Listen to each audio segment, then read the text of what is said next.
There once was a Zen monk who was a devoted adherent of the Buddha's precepts, and he maintained it throughout his life. He was taking a nighttime stroll down the riverbank one day. He unexpectedly stepped on something.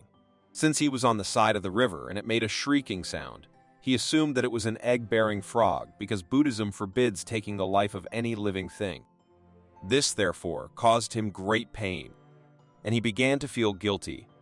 Last but not least, he imagined that night that his stream was invaded by hundreds of wrongdoers who wanted their lives. He was very upset when he woke up the next morning. To observe the dead frog, he returned to the riverbank. But when he got there, he realized that what he had walked on was actually an overripe eggplant because it had made a mushy sound when he did. His sense of regret suddenly vanished at that point, and he discovered for the first time the strength of his thoughts, after which he understood the significance of the together is no objective word and finally learned how to practice. If we look at our own lives, we will see that thoughts have great power. We become the thoughts we believe. Therefore, if you think negatively about yourself, you will start acting negatively. And if you think well of yourself, you'll keep improving.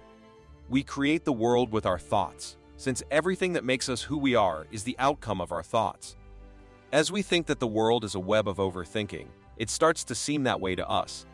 For instance, there are instances when a problem is tiny, but we overthink it and make it greater, making it harder for us to solve. Sometimes a problem seems impossible to handle, but as soon as we start thinking of it as a minor issue, it suddenly becomes doable. If you think positively, you will see the world as being full of positivity as you begin to perceive the circumstances. And if you think badly, everything around you will seem terrible. So educate your mind to look for the positive in everything. One can choose to be positive. Your level of satisfaction in life is based on the caliber of your thoughts. Thank you for your watching.